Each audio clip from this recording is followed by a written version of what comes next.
extremely beautiful darshan. All of us are just blessed with, showered with. How was your experience? How did you all enjoy? I still see so many beautiful messages. I know just witnessing Swamiji in this darshan is just so beautiful and so soothing, healing. Understand with this any pain, any suffering, any struggle that you're going through, it's all melted and you're going to experience that powerful inner space through you, starting from this moment onwards. How do you all feel inside you? How does it feel? Wonderful. Now just sit in this space. We're going to be entering into power manifestation session. Just hold on to this inner space. We're going to be doing an interesting round. I'm going to be projecting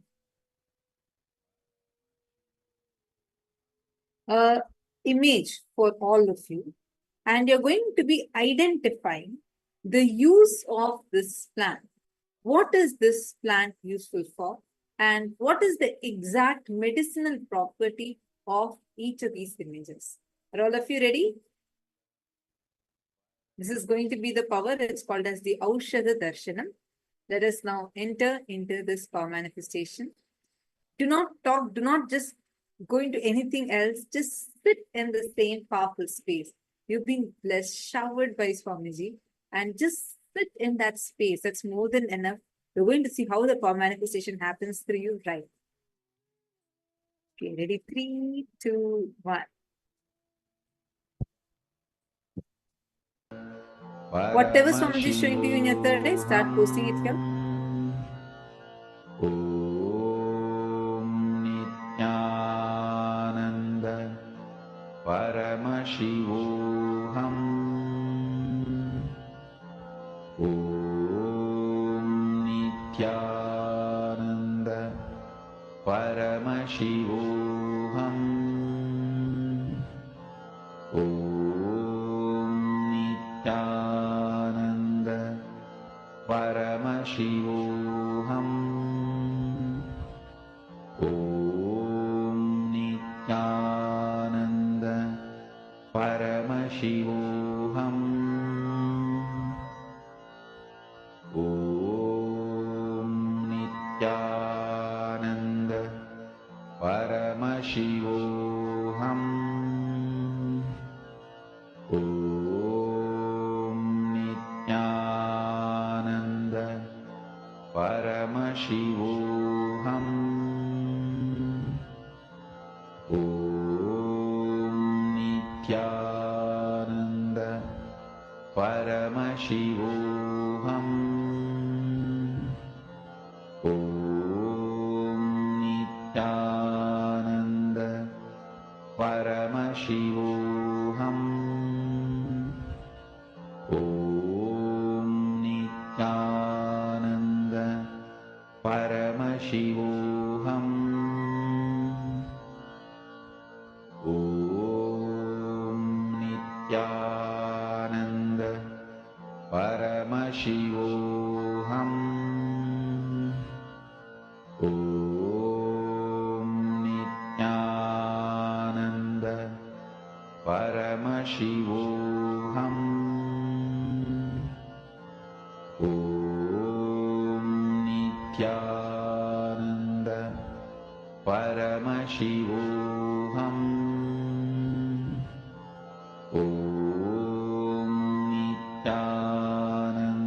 Paramashivam.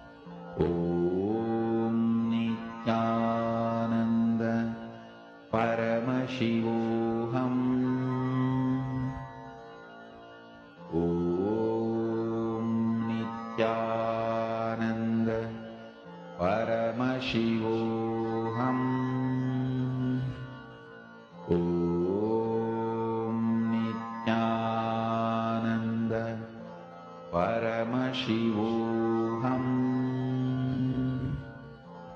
Om Nityananda Paramashivoham. All right, I see many interesting answers. Can I request all of you to post?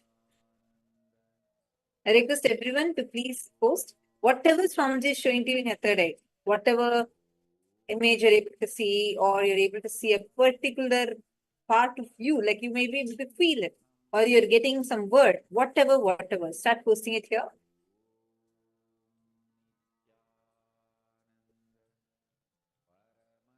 Many interesting answers are coming. Okay, should we now see what actual answer is? Ready? Okay, the answer for this round is it heals anemia, liver diseases, and kidney health. Okay, let me just see. There are so many answers. Many of you have posted different answers. It's basically anemia, liver diseases.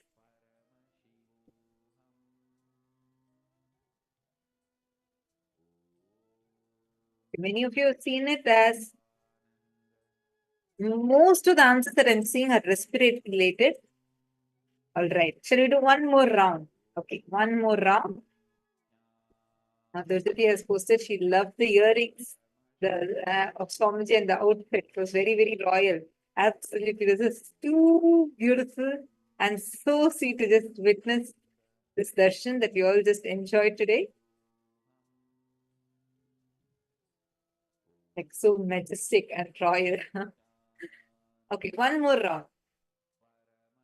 Please connect with Swamiji. Just whatever you're getting, please post it here. Connect with Swamiji. Do not use your logic. As whatever words are appearing to you in your inner space, start posting it. Om Nityananda Paramashivoham. Om Nityananda Paramashivoham. Om Nityananda Paramashivoham. Om Nityananda Paramashivoham. Om Nityananda Paramashivoham. Om Nityananda Paramashivoham. Om Nityananda Paramashivoham. Om Nityananda Paramashivoham. Om Nityananda Paramashivoham. Om Nityananda Paramashivoham. Om Nityananda Paramashivoham.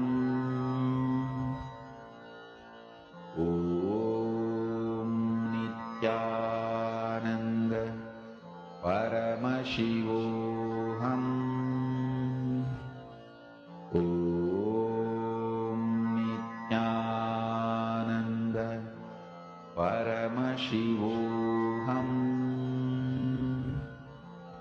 Om Nityananda Paramashivoham. Om Nityananda Paramashivoham. Om Nityananda Paramashivoham. Om Nityananda Paramashivoham. Om